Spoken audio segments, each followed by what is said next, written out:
Vous avez vous-même évolué? Bien sûr, heureusement. Oui, oui. Oui. Est-ce que vous rentrez en Arabie Saoudite, au Qatar, dans les pays du Golfe maintenant? Non, je n'entre pas en Arabie Saoudite pour différentes raisons. D'ailleurs, à l'époque où j'avais lancé cet appel au moratoire contre la peine de mort, les châtiments corporels et la lapidation, ça m'a valu d'être interdit dans un certain nombre de pays, en particulier l'Arabie Saoudite. Mais pour d'autres raisons politiques, je ne peux pas entrer aux États-Unis. Donc, oui, mais la réforme radicale vous rendra les choses encore plus compliquées, il me semble. Non, ce qui est important, c'est même pas l'important, c'est pas le politique. L'important, c'est vraiment le débat de fond sur la pensée. Oui, parce que beaucoup refusent, vous l'avez dit, les littéralistes, etc. Gérard Mordia, Jésus sans Jésus. Alors avec Jérôme Prieur, vous publiez au Seuil, et puis ensemble, vous êtes en train d'achever votre œuvre, engagée il y a combien, 12 ans, 15 ans 15 ans, pour la télévision, et en décembre, Apocalypse, une série de 12 numéros pendant tout le mois de décembre, l'Apocalypse. Jésus sans Jésus. Bel exercice d'articulation. Oui, faites-le, que je sois pas le seul.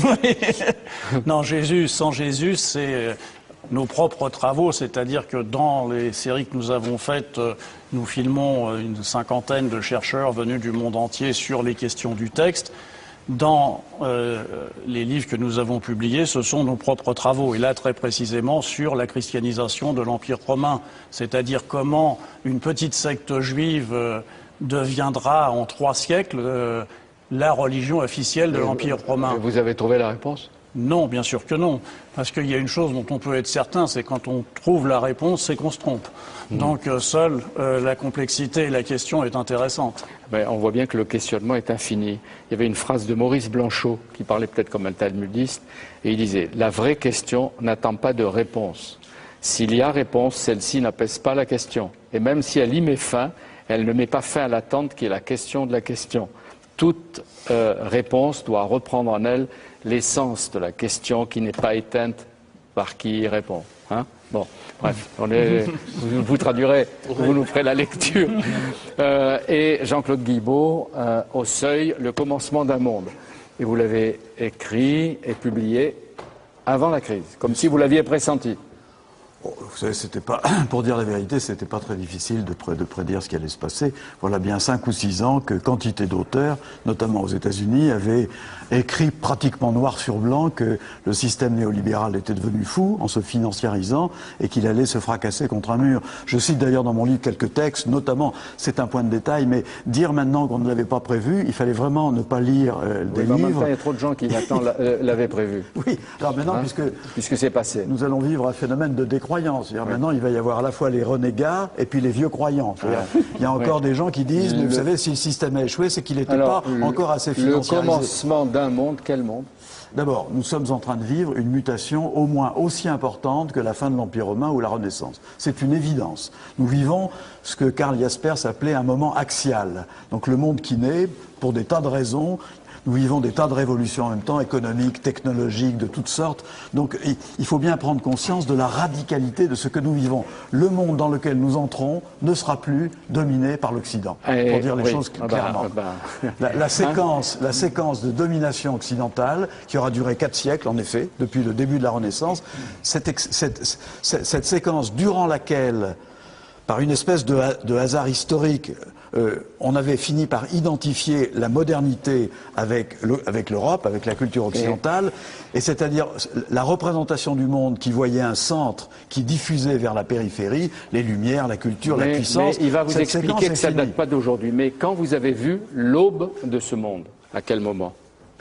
J'ai compris qu'un monde était fini en entendant les âneries de George W. Bush en février 2002 dans son fameux discours sur l'état de l'Union. Quand j'ai entendu ce discours-là, c'est-à-dire la croisade, l'axe du mal, nous sommes le bien, je suis le bien, je me suis dit, là, tout d'un coup, plus rien n'est audible. Donc depuis 2002. Plus rien n'est audible pour le reste du monde. Depuis 2002. Disons 2002. On enterre Bush, oui, il s'en va. Bon, pas la peine d'ajouter une pelletée.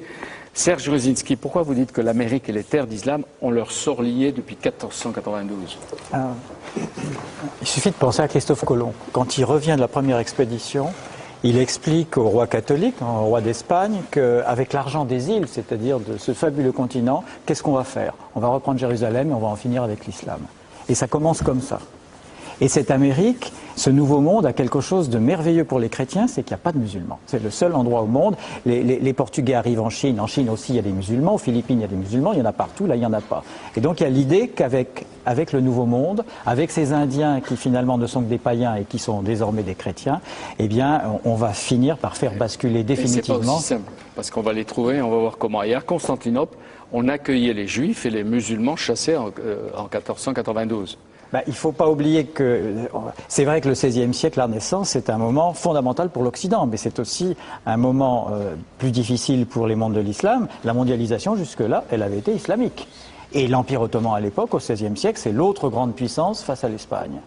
Et cette autre grande puissance, elle est très préoccupée tout de même de voir que le Coran n'a jamais parlé de l'Amérique.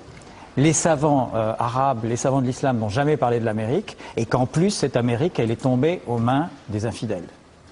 Donc il y a là quelque chose d'extrêmement troublant. Une curiosité dans cette Constantinople qui accueille et donne l'exil, l'asile et le pouvoir. Et il y a des tas de gens qui viennent aussi d'Amérique. Les Juifs qui se réfugient à Salonique ou à Constantinople, les renégats qui passent en quantité du côté de l'islam, tous ces gens-là ont été en Amérique, apportent des nouvelles. Donc on sait par exemple, une des cartes de Christophe Colomb, nous la conservons à travers une copie faite par un amiral turc extrêmement important.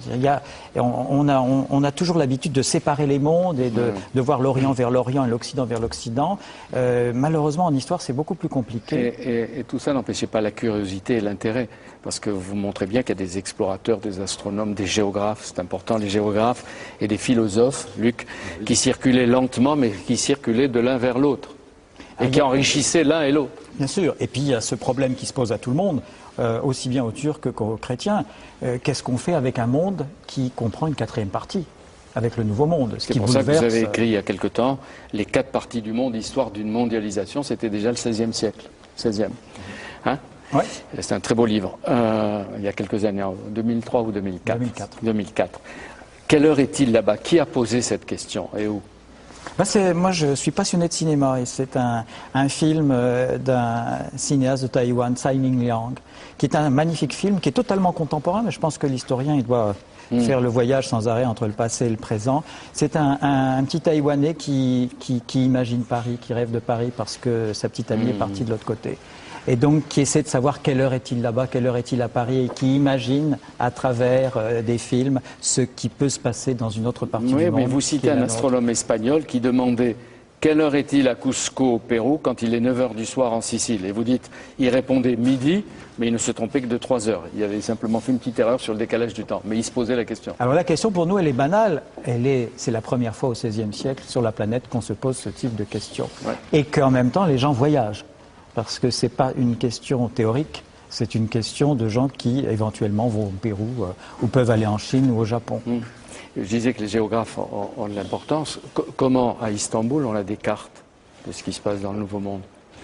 Pourquoi on a des cartes? Parce que d'abord, il y a une tradition humaniste, culturelle extrêmement forte à Istanbul. Il y a tout le legs des Romains et des Grecs. Et puis, vous l'avez dit, il y a les Turcs, souvent, ce qu'on appelle, sont des renégats, c'est-à-dire ce sont des Vénitiens, ce sont des Italiens, des Espagnols, des Portugais, des Juifs, qui sont devenus musulmans. Et ça donne à Istanbul une série de fenêtres sur tous les pays du monde qui est assez extraordinaire. Parce que, on vient de le dire, Istanbul s'intéresse au Nouveau Monde, mais Istanbul s'intéresse à l'océan Indien. Istanbul essaie d'intervenir dans l'Asie du Sud-Est contre les Portugais. Il y a là déjà des pôles, des capitales qui ont des horizons qui sont des horizons planétaires. Et qui sont souvent beaucoup plus ouverts que nos horizons nationaux encore aujourd'hui. Oui, et vous dites bien que dans les atlas et les traités du Vieux Monde, on tournait surtout autour de l'Europe, mais avec Istanbul et Mexico, on en sort, et là c'est une révolution. Si je peux me permettre d'ajouter quelque chose pour aller dans le sens de ce beau livre, Istanbul est l'héritier de Constantinople, qui est elle-même l'héritière de Byzance. Donc en fait, cette ville-là, cette métropole, elle est mondiale depuis très longtemps. Et puisque vous parlez du XVIe siècle, si on prend Istanbul au XVIe siècle encore, par rapport à nos villes, cette civilisation-là a une avance considérable. C'est-à-dire qu'à l'époque encore, la culture européenne est en retard sur les autres grandes cultures. Ce n'est qu'après qu'elle va rattraper son retard et devenir hégémonique. Est-ce que Istanbul, très actuel, c'est une ville sur plusieurs mondes? C'est ça, absolument. Et c'est ça qui aujourd'hui nous parle. On l'appelait la ville des villes. Exactement. Et Et c'est alors, ce qui fait sa force. Serge Kozinski raconte ces extraordinaires mises en scène au Mexique. Vous m'en aviez parlé il y a longtemps. Les Espagnols créent des fêtes, des parades qui imitent les croisades en plein Mexico. Bah oui, on a christianisé les Indiens, donc il faut leur faire payer la christianisation, c'est-à-dire leur demander d'aller lutter contre l'islam. Et comme il n'y a pas de musulmans en Amérique... Ils savent ce que c'est, les pauvres Indiens. Ah ben on leur explique. On leur explique. Sauf que la vision de l'islam depuis l'Amérique est beaucoup plus radicale et négative que la vision qu'on peut avoir en Europe. Les Européens vont à Istanbul, la France traite avec le Grand Turc. Ces catholiques qui vont dans le Nouveau Monde Mexique, sont souvent des conquistadors qui ont vécu la lutte contre les musulmans. Oui. Mais il y a plus. Souvent, on est très surpris. Des gens comme Las Casas, le grand défenseur des Indiens, ont des discours islamophobes qui seraient imprononçables aujourd'hui, parce que les Indiens, c'est ce qui va permettre justement de renouveler la chrétienté. Alors, ce qui est passionnant, c'est de voir comment, même s'il n'y a pas d'islam en Amérique, on met dans la tête des Indiens le fait que l'ennemi, finalement, c'est pas l'Européen, c'est toujours l'autre. C'est le musulman. et ce que je disais tout à l'heure, c'est encore plus fort. On leur dit, vous savez, vous avez eu la grâce de la foi, vous avez eu la chance de devenir chrétien. Eh bien, il faut non pas que vous nous donniez votre argent, mais que vous alliez combattre contre l'islam. Évidemment, ça ne se produira jamais. Tout ça est virtuel. Oui, donc au XVIe siècle, les deux se diabolisent, ils se combattent. Mais en même temps, ils s'influencent l'un l'autre. Ben, ils ont besoin, les chrétiens ont besoin de l'islam pour essayer d'avoir une certaine unité, pour essayer, dans le cas des Indiens, de justifier la conquête de l'Amérique. Si l'islam n'existait pas, il faudrait l'inventer du côté de l'Europe chrétienne. Cette affaire, il n'y a même plus à l'inventer, il existe. Il y a eu un inventeur, on va en parler tout à l'heure. Et je m'adresse à Jean-Claude Guibaud. La dernière phrase du livre de Serge Kozinski. La leçon, c'est qu'on peut appartenir à plusieurs mondes et à plusieurs temps sans chercher à les réduire ou à les uniformiser. N'est-ce pas la seule façon d'apprivoiser aujourd'hui la globalité qui nous sert et qui nous envahit? C'est déjà. J'en profite pour dire que Serge Kozinski a déjà écrit il y a maintenant 10 ans un livre qui m'a beaucoup aidé qui s'appelle La pensée métisse. Voilà. Et donc, vous le connaissiez? Oui, bien sûr. Non, pas ses livres, mais lui. Ah non, ben voilà, c'était une bonne occasion. Sans le connaître. Et vous connaissiez? Concernant l'islam, ce que vous disiez à propos des croisades, on pourrait d'ailleurs ajouter quelque chose qui est complètement oublié depuis, c'est qu'à l'époque de la première croisade et des croisades suivantes, les juifs et les musulmans sont alliés. Et que Saladin a à sa cour Maïmonide, et que vous savez quelle est la première décision de Saladin en 1187 quand il expulse les croisés, c'est de faire revenir la communauté juive à Jérusalem. Autrement dit, il y a un lien très étroit à l'époque entre judaïsme et islam. Tariq Ramadan? Une réflexion sur le livre. Oui, non, mais tout ce qu'on entend est capital pour comprendre même notre situation aujourd'hui. C'est-à-dire qu'il y a plusieurs niveaux. Je ne pense pas que la relation commence uniquement au XVe siècle. Je pense que dans la fécondation mutuelle au niveau intellectuel, ça date d'avant cela. Ça date depuis le IXe siècle. On a des philosophes musulmans. Donc je pense qu'on a plusieurs niveaux d'interférence et de communication au niveau de la philosophie, au niveau de la pensée légale. On ne dit pas suffisamment que la pensée du droit, elle a été influencée des deux. Et puis ensuite, il y a toutes ces questions politiques. Et quand vous parlez, parce que je crois que c'est important, la mondialisation, ce rapport au monde, le déplacement du centre de gravité, c'est très important qu'on l'entende en Europe. C'est-à-dire qu'il n'y a pas que l'Europe et le centre avec la périphérie, mais il y a la Chine, donc, sur quoi vous allez vous intéresser, il y a l'Asie, il y a la Turquie et la relation avec l'Amérique du Sud. Alors Serge Kozinski, lui, fait partie de ces hommes qui font émerger du passé des civilisations, des moments, des ressemblances, etc. Un peu comme les archéologues, grâce à leurs fouilles, qui permettent de faire renaître des villes, une ville antique comme Zeugma. Vous avez commencé à dire c'est une ville, c'est une ville engloutie. Zeugma date du IIIe siècle avant l'ère chrétienne. Et lorsque Alexandre le Grand disparaît de la scène mondiale, ces généraux se partagent le monde.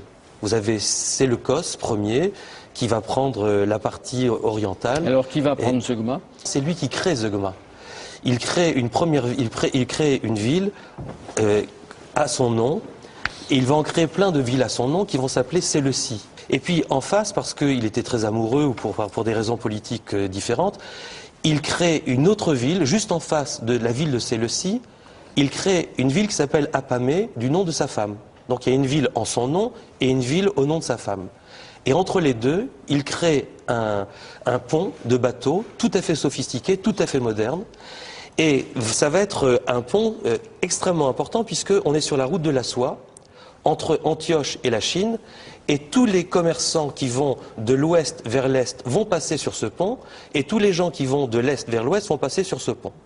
Et à un certain moment, les gens qui venaient de l'est disent on va à Pamé, et les autres disent on va à Séleucos. Puis après, ils se sont dit, ben, on va au pont, tout simplement. On va à Zeugma. Et donc, ils ont dit, on va à Zeugma, on va au pont. Et pourquoi vous dites que quand vous parlez de Zeugma, vous avez une émotion? Non, pourquoi ça vous émeut? Moi, j'ai plusieurs émotions, mais j'en ai une particulière, c'est que je me suis dit, c'est pas possible que je sois tellement attiré par cette ville, il doit y avoir quelque chose. Et je me suis aperçu que à 100 km de Zeugma, il y a la ville de Haran, et Haran, c'est la ville où, dans la Bible, Abraham entend pour la première fois la parole de Dieu qui lui dit « Lech lecha, va-t'en, va vers le pays que je te montrerai ». Donc c'est véritablement, si vous voulez, un lieu originaire pour la pensée biblique et donc pour la pensée... Que tout est dans tout, là. Bon, mais le travail que vous faites aussi... Hein, oui. Vous faites aussi, comme Gérard Mordia ou Tariq Ramadan, c'est de creuser les textes sacrés, de les lire et de les relire. Pour vous, ce qui est important, c'est de relire et que la pensée, la relecture fait sortir de l'habitude des perles ou des diamants. Mais vous allez jusqu'à critiquer les textes sacrés, vous? Ah, complètement. C'est-à-dire que c'est pas qu'on les critique, c'est-à-dire que les textes sacrés comprennent on à les la interprète. fois... Oui, mais le texte sacré comprenne à la fois le texte et l'impératif d'interprétation. C'est-à-dire que l'interprétation n'est pas une critique qui viendrait de l'extérieur, la critique, elle est déjà interne au texte. Et que dans il faut toute la savoir le tradition... découvrir. Oui, enfin, on a les outils. C'est-à-dire que, d'une certaine manière, toute l'histoire de la pensée juive, c'est l'histoire de la transmission d'un texte qui ne bouge pas, qui est la loi écrite, et en même temps la transmission des outils qui permettent l'interprétation et qui sont la loi orale. Et ça va jusque aller contre la vérité du texte ou contre la vérité de Dieu. Et c'est là où on pense se trouve le nœud même de la pensée juive, ce qu'on va appeler le Talmud, c'est-à-dire contre une parole théologique imposée, c'est une parole anthropologique qui est proposée. Et la liberté de l'homme, elle est dans cette interprétation, c'est la liberté d'inventer, comme dit Ricoeur, pour inventer la liberté. Vous dites aussi, penser, c'est prendre des risques, c'est parfois combattre, et c'est réconcilier. Et vous dites à condition de se parler. Il y a des personnes, dites-vous, qui se parlent dans la violence et d'autres dont la violence consiste à ne pas se parler. Est-ce que ça veut dire que vous êtes favorable aux discussions entre Israël et le Hamas, par exemple, ou avec le Hezbollah, pour aller dans la logique de toutes vos études? Pour moi, il est extrêmement important de parler, de dialoguer. Est-ce que je dialoguerai avec le Hamas étant une entité politique, je ne suis pas un politicien, je ne m'engage pas à dire je vais dialoguer avec le Hamas, mais avec tous mes collègues des universités, tous les penseurs de l'islam, c'est avec une grande joie avec laquelle je m'asserai avec eux pour discuter à la fois des textes, à la fois des idées, à la fois de la politique et de réfléchir ensemble pour faire avancer la paix. Je suis sûr que dans le Coran ou dans le Talmud, on trouve peut-être des phrases ou des éléments ou des arguments pour répondre à la crise que nous vivons aujourd'hui, financière, morale, etc. Du Shabbat, il y a une phrase magnifique. Ouais. Il n'y a pas de destin pour Israël. C'est-à-dire qu'il n'y a pas d'autre destin que celui que nous construisons. Nous ne sommes pas dans la fatalité. Oui, mais la crise financière, morale, économique, sociale, la crise politique. Je peux répondre? Oui. Vous m'avez dit avant l'émission, il faut faire attention de ne pas faire trop jeu de mots. Le problème, c'est que toute la pensée juive est fondée sur le jeu de mots. Et je trouve une chose extraordinaire, c'est qu'en hébreu, non mais c'est vrai, le mot kesef, si aujourd'hui on est dans une crise d'argent, le mot kesef, ça veut dire aussi le désir.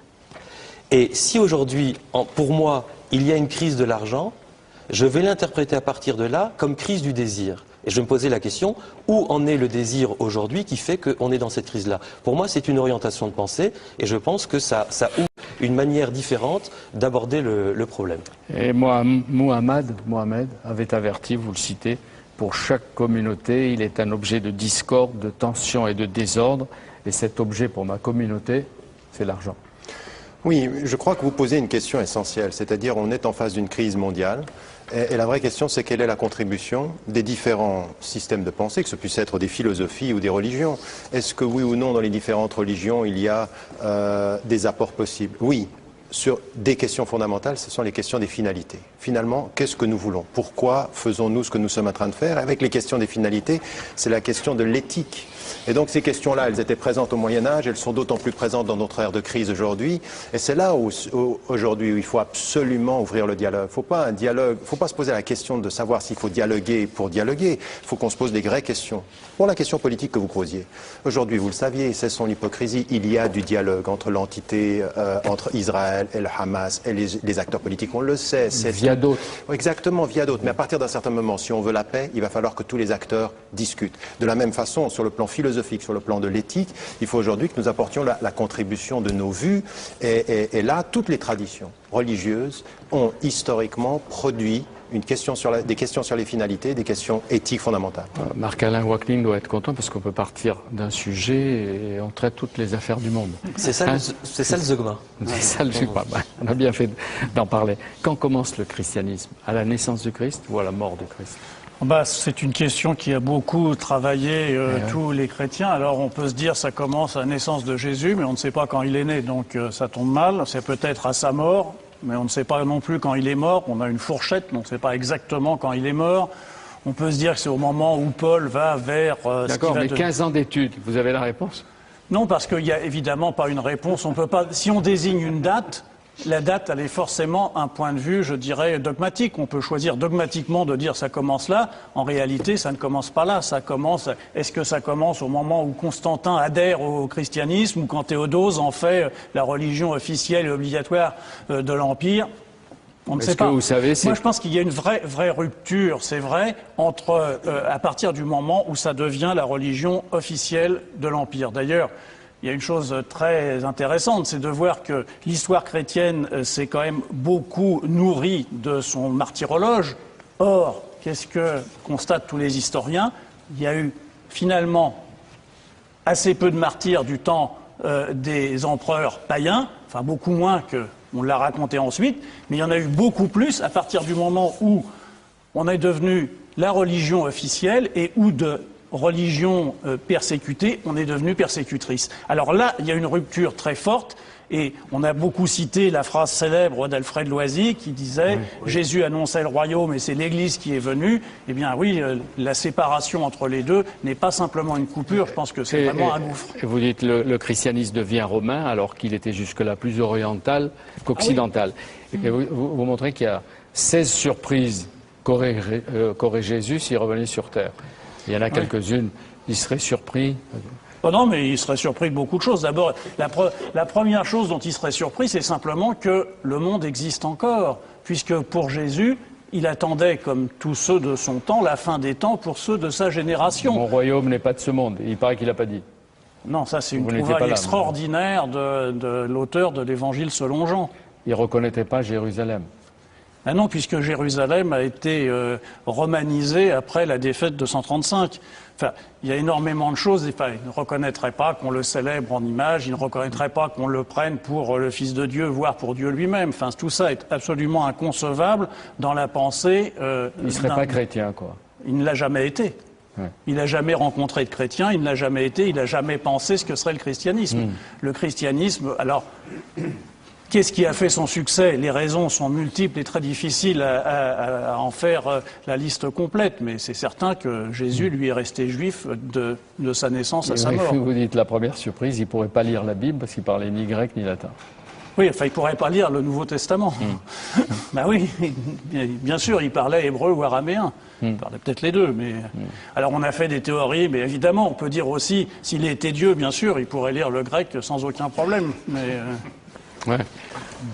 Vous dites, ce qui est assez extraordinaire, c'est qu'on peut faire les mêmes réflexions et les mêmes interrogations sur Homère. Oui, et en fait, ça n'a pas empêché la pensée homérique d'exister et le poème homérique d'être fondateur. Bien entendu. Et comme vous savez, Homère n'a probablement pas existé, on ne sait pas exactement où il était, comment il est né. Il est devenu, dites-vous, la matière d'une histoire sidérante, celle d'un être humain qui vit, meurt et ressuscite. Celle d'un homme ordinaire, humilié, torturé, assassiné, qui s'avérera être le Fils de Dieu, puis l'incarnation de Dieu, Dieu lui-même. Oui, c'est le chemin que fera le christianisme, qui finira par reconnaître un individu, et ça sera à ce moment-là, on passera de Jésus au Christ, c'est-à-dire de la personne historique sur laquelle il n'y a aucun doute, contrairement à Homère. On est certain que Jésus, en tant qu'individu, a existé. Ensuite, on a construit une figure théologique qui est le Christ, qui amènera notamment le premier concile œcuménique à Nicée, où il faudra savoir si le Christ et Dieu sont différents, s'il y a une hiérarchie, on finira par conclure qu'ils sont de même nature. Vous auriez aimé le rencontrer quand même. Ah oui, depuis le temps, ça me ferait que vous plaisir. parlez de lui, que vous vivez avec lui. Je pense qu'on s'entendrait très bien. Ah oui, oui. Vous avez fait pour la télévision et le livre avec Jérôme Prieur, donc un travail exceptionnel pendant 15 ans. Et on va voir à partir du 3 décembre jusqu'au 20, à raison de 2 émissions par semaine, l'Apocalypse. 4 par semaine, 2 le mercredi, 2 le samedi. Vous dites, Tariq Ramadan, dès votre préface de Mohammed, parce qu'il y a 3 livres, et vous le reconnaissez, qu'on compte plus les biographies du prophète. Oui. Qu'est-ce qu'elle apporte la vôtre? Est-ce que c'est une forme d'humilité simple ou un orgueil immense de dire moi je vais apporter quelque chose avec Muhammad, la vie du prophète? Le sous-titre est éclairant. C'est les enseignements spirituels et contemporains. En fait, c'est revenir sur les faits historiques pour nous dire, et essayer de réfléchir, qu'est-ce que spirituellement, en termes de sens, de quête de sens, ils disent pour aujourd'hui, et qu'est-ce qu'ils peuvent dire aussi sur les questions sociales. Je veux dire, je parle par exemple pour les musulmans de l'intérieur sur la question du rapport aux mosquées, des femmes, des pauvres, des finalités, et puis plus généralement pour les non-musulmans, vraiment le message spirituel. Je veux dire, un chrétien, un juif, un bouddhiste, un athée qui lit ce livre se dit mais attendez, il y a tellement de choses en termes de valeurs que nous avons en commun. Vous dites l'unicité de Dieu, le statut du Coran, la prière, la vie après la mort, ça c'est les messages essentiels. Et vous racontez quand même toute sa vie et en même temps sa personnalité dans des situations qu'il a connues et à partir desquelles il y a ces enseignements qui Bien sûr, des choses sur lesquelles on ne s'attarde pas suffisamment. Par exemple, l'exil qui le fait partir de la Mecque à Médine, c'est un exil qui va le faire passer d'une culture à une autre, même à l'époque. Et donc, rester fidèle à des principes tout en acceptant la diversité des cultures, des goûts et des attitudes, la présence des femmes extrêmement forte à Médine alors qu'elle ne l'était pas à la Mecque. Et ça, c'est un enseignement sur lequel les musulmans aujourd'hui doivent absolument réfléchir. Et comment et quand la révélation a-t-elle lieu? Selon la tradition musulmane, la révélation commence quand il a 40 ans et donc commence par l'intermédiaire de l'ange Gabriel. Et là, c'est la filiation avec toutes les religions, la tradition monothéiste. Et donc, à partir de ce moment-là, pendant 23 années, des révélations vont venir. Et c'est ça qui est important, c'est de se souvenir que la parole éternelle pour les musulmans, la parole de Dieu, s'inscrit dans une histoire de 23 années. Et que vous ne comprenez la substance du texte que dans la relation au contexte historique. Et donc, il y a un travail de rationalité, de compréhension, d'interprétation, ce dont on parlait. Peut-être pas aussi large et étendu sur le travail sur les mots, mais dans une filiation, une tradition historique importante. Au moment de la révélation, il a 40 ans. Il est avec sa première épouse, Khadija, ou une autre beaucoup plus jeune? Non, il est avec sa première... Il en aura combien d'épouses? Alors, il en aura, selon la tradition, 9 ou 11 épouses, selon comment on considère également le statut de certaines d'entre elles. Est-ce qu'il est recommandé de limiter? Le Coran donne une limitation. Il faut savoir, en plus, que culturellement, à l'époque, la limitation de la polygamie n'est pas une réalité et que le Coran inscrit cette limitation en insistant sur le fait que la règle, c'est effectivement ici une femme, parce que nous ne réussirons pas à être égales ou à traiter également les différentes épouses. Et en presse de la Cité, l'islam, la réforme radicale, et vous prévenez des limites de votre démarche avec ceci, tout provient de Dieu. Non, ça c'est l'éditeur. Il n'y a absolument pas de limite dans ceci. Ce qui est important, c'est le sous-titre éthique et libération. Il y a un certain nombre de phrases assez critiques. Vous estimez, Tariq Ramadan, que le monde musulman doit repenser les termes et les modalités du chemin de la réforme aujourd'hui? Bien sûr. Je pense qu'aujourd'hui, vous savez, depuis plus de 150 ans dans le monde musulman, on utilise un concept qui s'appelle l'ijtihad, c'est-à-dire la lecture critique des textes. Et pourtant, rien n'a effectivement évolué. Nous n'avons pas apporté cette contribution. Ce qui caractérisait l'islam au Moyen-Âge jusqu'au XVe siècle, c'est une pensée extrêmement créative, extrêmement audacieuse, extrêmement courageuse intellectuellement, scientifiquement, philosophiquement. Et je pense qu'autour du XIIIe, XIVe siècle, il y a un arrêt de curiosité. Mais je pense que jusqu'à aujourd'hui, nous avons une pensée réformiste qui existe, mais qui est une réforme de l'adaptation. On s'adapte et l'on cherche... Et vous dites qu'il faut la réforme de la transformation. Exactement. Et je pense en quoi la réforme, elle doit être radicale? radicale? Elle doit être radicale, c'est par un déplacement du centre de gravité en islam, c'est-à-dire l'autorité des personnes qui ne doivent pas simplement s'arrêter à l'autorité des savants des textes. Jusqu'à aujourd'hui, ceux qui donnent le la de l'éthique appliquée en islam sont souvent des gens qui connaissent les textes, beaucoup moins les sciences contemporaines. Alors, ils l'admettent, par exemple, qu'ils ont limité, par exemple, quand il s'agit de médecine. Nous avons aujourd'hui des opinions légales de savants musulmans extrêmement pointus en médecine. Pourquoi? Parce qu'ils s'appuient sur les avis autorisés des médecins, parce qu'ils connaissent. Mais aujourd'hui, on a des gens qui viennent nous dire, il y a une économie islamique. Alors je dis non, il n'y a pas d'économie islamique. Il y a une économie, mais il y a une éthique islamique en économie. Et c'est pas pareil. Ça veut dire qu'il y a des finalités, il y a une discussion. L'éthique de l'islam n'est en aucun cas universelle. Voilà, Si, pas la si, prétention universelle. Elle peut avoir la prétention de l'universel à la seule condition qu'elle comprenne que c'est une éthique partagée par d'autres. C'est-à-dire que la question des finalités, elle n'est pas strictement, exclusivement musulmane. On va avoir une éthique rationaliste, on va avoir une éthique juive, une éthique protestante, une éthique catholique, et celles-ci doivent débattre ensemble de quel type d'éthique appliquée nous apportons à la question de l'économie, à la question par exemple de l'environnement aujourd'hui. La pensée musulmane est absente des questions fondamentales aujourd'hui. On se préoccupe beaucoup plus de la protection. On a une pensée beaucoup plus frileuse que créatrice. Donc on peut le faire parce que je le dis de l'intérieur de ce monde-là. Et même comme ça, c'est pas accepté. Toutes les questions sont légitimes. Maintenant, les modalités, les termes de la réponse, la façon d'articuler la réponse, on ne doit pas l'attendre. Je veux dire, je vais vous prendre un exemple. Quand j'ai parlé du moratoire sur les châtiments corporels, la lapidation et la peine de mort. Je ne peux pas entrer en Arabie Saoudite pour cela. Mais qu'est-ce que j'ai fait? C'est au nom de l'islam, à partir des textes, que je dis que ça n'est inapplicable. Et que ce que je demande, c'est ouvrir un débat de l'intérieur.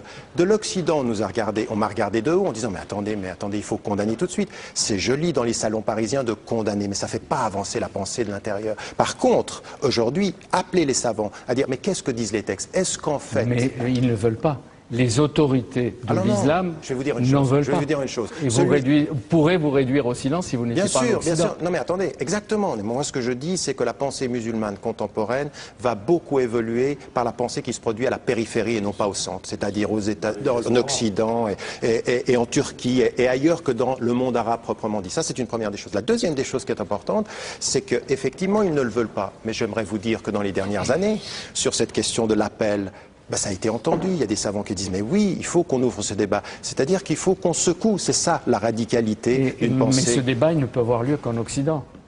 Non, je crois qu'il faut faire attention aussi. Il a lieu en Occident, mais dans beaucoup de pays musulmans aujourd'hui. Je suis allé au Maroc, je suis allé au Pakistan, en Indonésie. Vous avez une pensée critique. Il y a un conseil des savants en Indonésie où il y a 9 femmes qui siègent. Dans aucun pays arabe, c'est possible, ça. Et donc, il faut aussi voir ça. Il ne faut pas que de l'Occident, de nouveau, on refasse quelque chose qui soit concentrer notre attention sur tout se passe. Luc Ferry, vous y croyez? Non, mais je comprends ton point de vue, mais en même temps... Si, c'est un point de vue, c'est un point de vue. On a tous un point de vue sur le sujet. Mais l'idée de moratoire sur la lapidation, moi je fais partie de ceux qui, dans les salons parisiens, pardonne-moi, considèrent que c'est quand même une idée absurde. C'est-à-dire qu'on soit obligé de dire, voilà, il faut essayer de faire avancer les choses de l'intérieur. Si on les braque, ça va être compliqué. Bon, d'accord qu'on ouvre un débat. Attends, excuse-moi, juste je finis la phrase. Mais enfin, l'idée de moratoire sur une pratique aussi abjecte que la lapidation est quand même quelque chose d'insupportable. Non, mais attendez. Pour toi peut-être, mais pour moi, c'est comme ça que ça se présente. J'aimerais quand même qu'on dise les choses très très clairement. J'ai dit.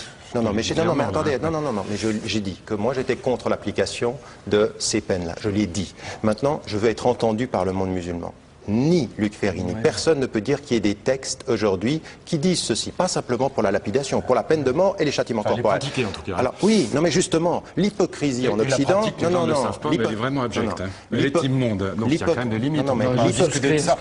Excuse-moi, on ne peut pas discuter de ça comme si c'était un sujet comme un autre. Non, c'est pas un sujet comme un autre, mais j'aimerais qu'on entende l'argumentaire et non pas simplement la finalité. L'hypocrisie de l'Occident, c'est de condamner la pratique de la lapidation quand c'est au Nigeria et de se taire quand elle a lieu en Arabie Saoudite parce qu'ils ont de l'argent. Aujourd'hui, ma position, c'est de dire qu'on arrête tout cela. Mais c'est ça un moratoire, c'est qu'on arrête. Pourquoi êtes-vous pour le moratoire contre la peine de mort dans les États américains? parce que vous ne pouvez pas l'arrêter. Donc comprenez qu'il D'ailleurs, y a une démarche pédagogique. Pour un moratoire. Non, je ne suis pas pour un moratoire sur la peine de Tout mort. de suite, c'est une chose assez horrible pour qu'on l'exige tout de Je suis suite. désolé.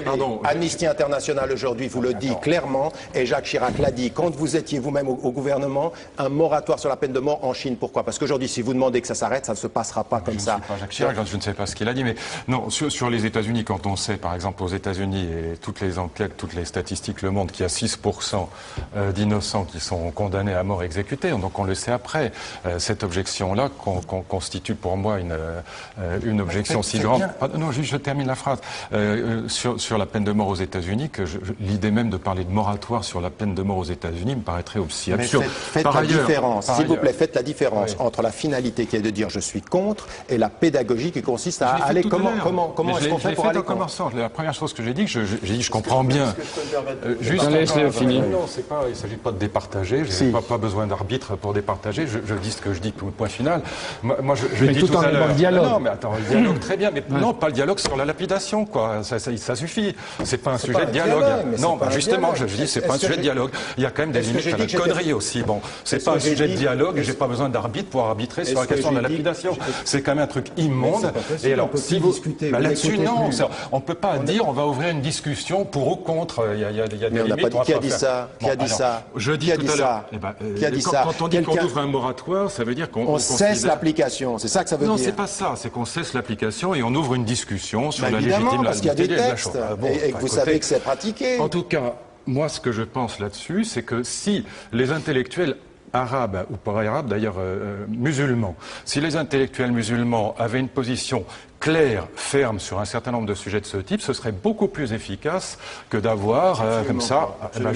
C'est mon opinion et je tenais à le dire. Pour se mettre bien d'accord, dire non à la peine de mort et demander un moratoire, c'est que ça cesse tout de suite. C'est que ça cesse, c'est pas que ça continue, et qu'on fasse évoluer les mentalités au moment où on demande que ça cesse. C'est ça un moratoire. C'est pas qu'on continue à le faire en attendant que ça revienne. C'est pas du tout ça. C'est ça ma position. Aujourd'hui, elle est de dire on cesse tout de suite. Et je serai le premier à dire, et je paye le prix. Je paye le prix parce que ensuite, quand j'ai été, je suis désolé, diabolisé en France sur cette question-là, et que j'entends le gouvernement français nous annoncer que l'Arabie Saoudite qui pratique cela est un pays modéré. Attendez, je veux dire, qui est hypocrite dans l'affaire? Moi, je ne représente pas le gouvernement français. Non, mais je suis désolé. Mais alors, Luc Ferré? Là, je pense que la responsabilité des intellectuels musulmans, c'est de dire un certain nombre de choses extrêmement fortes et carrées sur ces sujets. Et que ça fait bouger beaucoup plus les choses. Parce que, je suis désolé, mais votre position, alors, vous voyez, bon, mais votre position, elle est, je trouve, elle est un peu anguille, quoi, voilà. Un moratoire, je suis désolé, c'est pas simplement suspendre, c'est dire ça peut revenir après. D'accord, Luc, mais où ces intellectuels musulmans peuvent-ils s'exprimer? Mais là, je suis entièrement d'accord avec vous. Ils peuvent s'exprimer en Occident, évidemment. Bon, c'est pas ailleurs. Enfin, c'est quand même un vrai sujet. Est-ce qu'il y a un travail critique semblable à l'historico-critique sur les textes, par exemple, du Nouveau Testament? Est-ce que ça existe aujourd'hui dans le monde musulman? J'ai l'impression que ça existe très peu, enfin, à cause du statut du texte, qui est un texte. Alors là, la lettre est sacrée, on ne peut pas y toucher, alors que dans la tradition juive ou dans la tradition chrétienne, le texte est un texte sacré, mais la lettre n'est pas sacrée. Donc il y a dans 325 000 variantes dans l'édition savante du Nouveau Testament. Et dans la Bible juive, il y a des passages qui sont en araméen. Donc, je crois que vous avez raison sur un point. Je pense le statut du Coran comme étant la parole divine, c'est quelque chose qui a un poids maintenant.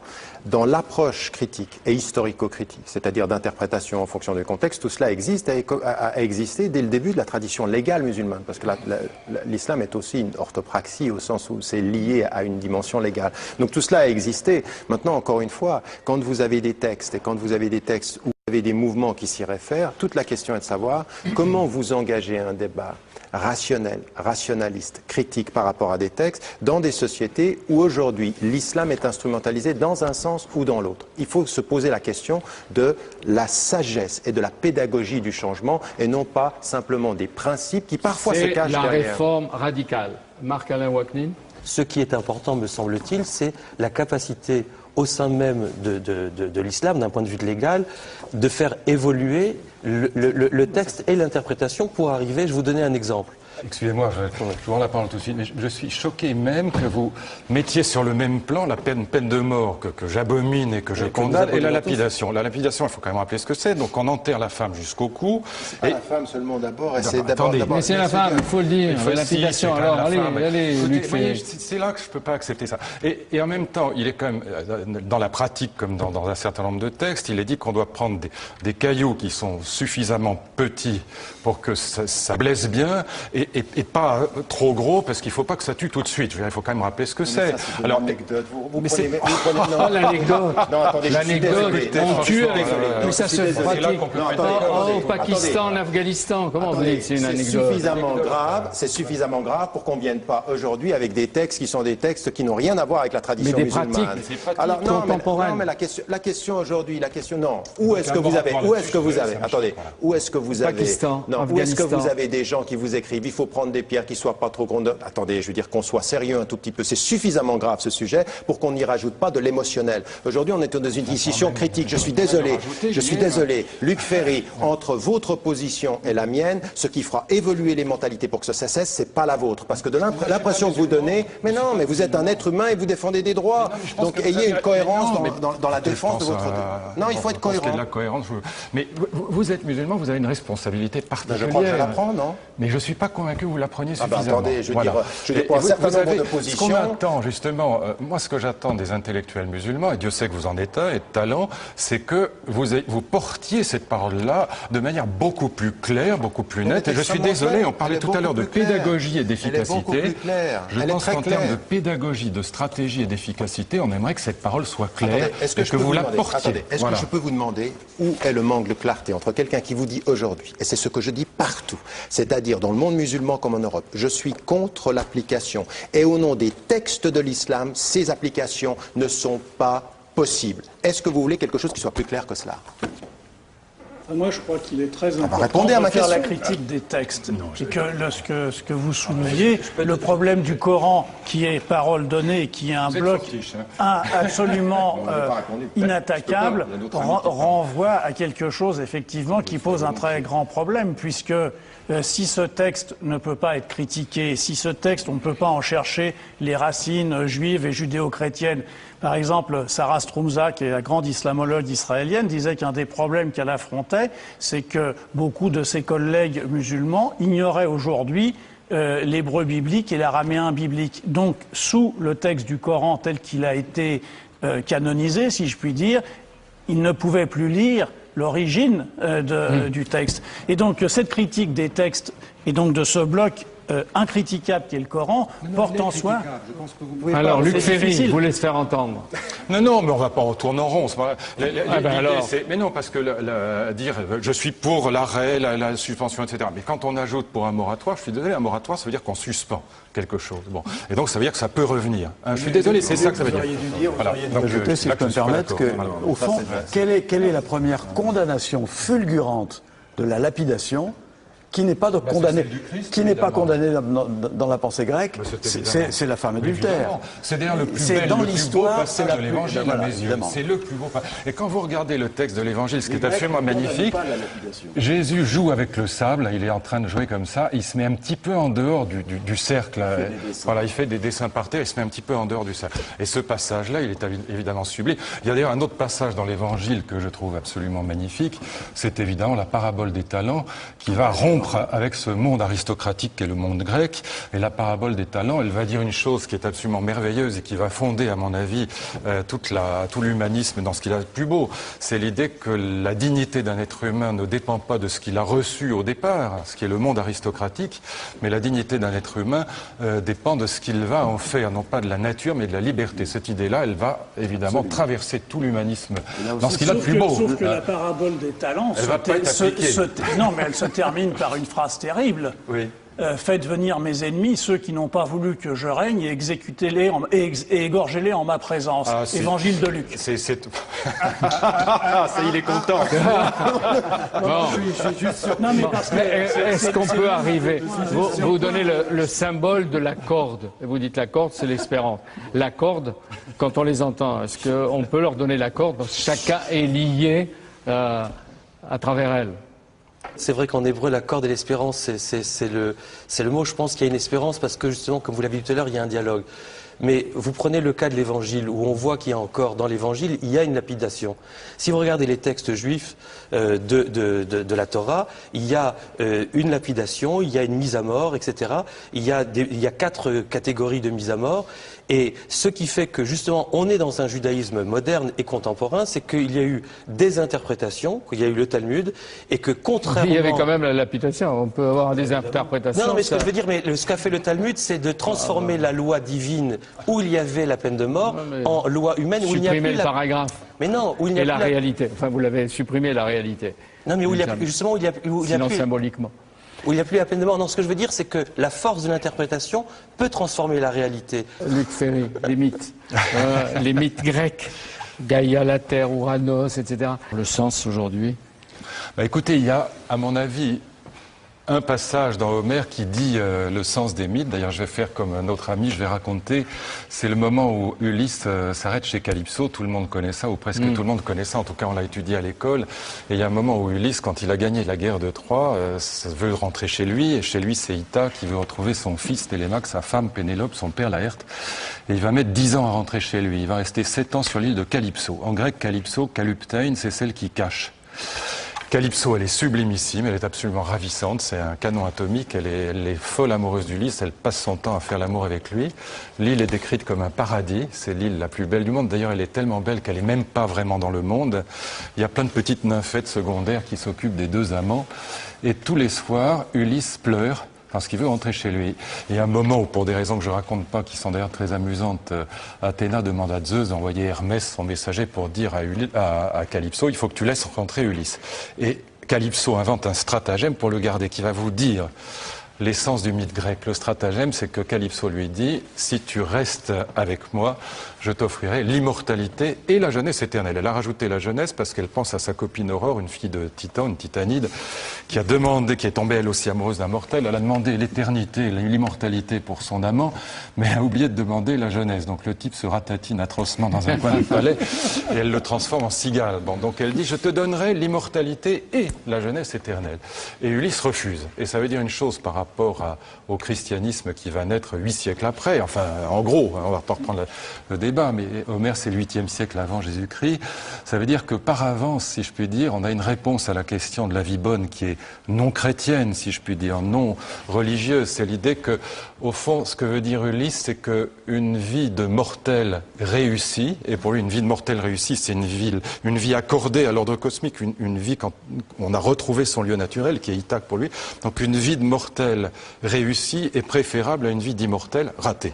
Et au fond, ça veut dire quoi? C'est-à-dire que le but de la vie humaine, la sagesse, le but de la vie humaine, la vie bonne, c'est pas l'immortalité, comme pour les croyants, pour les chrétiens, en tout cas pour beaucoup d'entre eux. C'est pas de gagner son salut, comme on dit, mais c'est d'accepter la mort, donc accepter le fait qu'on est mortel, et de chercher la vie bonne. Bien remplir sa propre vie. À bien remplir sa vie. Alors après, il y a la définition de la vie bonne, comme vie en accord avec l'ordre cosmique. C'est le personnage que vous admirez, ça sent. C'est-à-dire que, en gros, l'idée d'Ulysse, c'est que la vie bonne, c'est la vie en harmonie avec l'ordre cosmique. Donc c'est vraiment la sagesse pour les humains, pour les mortels, que définit le personnage d'Ulysse. Et après, dans les mythes grecs, vous aurez 2 autres types de mythes. Soit des gens qui sont un peu monstrueux et qui pêchent parce que les Grecs appellent l'hubris, c'est-à-dire la démesure, et qui cassent le cosmos. Ils s'amusent à casser le cosmos. Et donc on envoie généralement des messagers des dieux pour les anéantir, soit des héros justement dont la tâche, comme Héraclès, est de casser la figure aux monstres qui pêchent par hubris et qui abîment le cosmos. Pourquoi c'est si important, ces mythes-là? Parce que s'il n'y avait pas d'ordre cosmique, il n'y aurait pas de définition de la vie bonne. La vie bonne étant la vie ajustée, ajointée, si je puis dire, à l'ordre du monde. C'est donc une définition de la sagesse qui est paradoxalement une définition laïque de la sagesse, une définition sans passer par la foi et sans passer par Dieu. Ce qui est marrant parce que c'est bourré de Dieu, cette affaire de mythologie, et en fait, il ne joue aucun rôle dans le salut. Et comment peut être Ulysse aujourd'hui? Comment on peut être Ulysse aujourd'hui? Alors certainement en pratiquant ce que je viens de dire, c'est-à-dire en recherchant ce que j'appellerais une spiritualité laïque. C'est-à-dire que le monde dans lequel nous vivons, moi je crois on en parlait tout à l'heure avec Jean-Claude Guilbault, il est caractérisé par deux choses, c'est-à-dire par, à mon avis, une morale assez puissante en Occident qui est les droits de l'homme, mais qui au fond est assez universelle. Il y a le marché, on le voit avec la crise actuelle, avec ses bienfaits et ses méfaits. En gros, notre univers démocratique, c'est les droits de l'homme plus le marché, mais nous vivons dans un monde qui est sans spiritualité. Je veux dire par là, qui ne répond pas à la question de la vie bonne. Par exemple, on a un monde capitaliste dans lequel on ne sait absolument pas où on va. C'est-à-dire qu'on voit qu'on progresse toute la journée, mais cette progression même est complètement définalisée. Alors que dans le voyage d'Ulysse, ce qui est très frappant, et c'est ça qu'à mon avis on peut rechercher aujourd'hui, c'est que dès le départ, il y a une finalité. Au fond, il y a une nostalgie de cette harmonie avec l'ordre cosmique qui définit le but du voyage. Et quand vous regardez, c'est très intéressant quand on relit le texte d'Homère comme ça, chaque fois qu'il y a des obstacles sur sa route, ce sont des obstacles qui cherchent à lui faire oublier le sens de sa vie. Par exemple, les lotophages ou la magicienne Circé. Bon, chaque fois, il y a la tentation de l'oubli. S'il mange un petit grain de loto, il va oublier complètement ce qu'il faisait même sur Terre. Et donc, on a cette finalité qui est bien tracée dans le voyage. Et je pense que c'est exactement ce qui nous manque dans l'univers capitaliste, pour l'appeler par son nom, dans lequel nous baignons aujourd'hui. Apprendre à vivre 2, il y aura un apprendre à vivre 3. Il y en aura 5, ouais, si Dieu me prête vie. Oui. Comme on dit dans certaines sagesses. On termine avec vous, Serge Gruzinski. Oui, vous voulez que je lise? Peut-être cette phrase qui ouvre en même temps à partir de tout ce qu'a été cette discussion. L'ombre du terrorisme, la peur irréfléchie de l'islam, le spectre de l'Empire américain, les obsessions fondamentalistes de tous bords, les alarmes apocalyptiques, écologiques ou épidémiologiques sont quelques-uns des poisons qui contaminent ou obstruent notre approche du monde. Ils y parviennent d'autant mieux que l'ailleurs a beau être aujourd'hui inlassablement médiatisé, il n'en est pas pour autant devenu plus connu ni plus familier. Merci à vous tous. C'était un bibliothèque Médicis peut-être un peu aride, je le reconnais, mais pourquoi refuser le plaisir et l'intérêt de parler de l'essentiel avec des gens de cette qualité et de l'essentiel qui nous éclaire surtout sur le monde d'aujourd'hui avec des interlocuteurs de cette qualité. Je vous remercie tous et je remercie aussi l'équipe de Bibliothèque Médicis, Anne-Marie Moreau, Françoise Mananti, Anna Markovitch, Oriane Jancourt, Céline Mévélec et naturellement Philippe Lallemand, à qui nous devons de si belles images dans ce décor prestigieux de l'annexe de la Bibliothèque du Sénat. Merci à tous et à bientôt.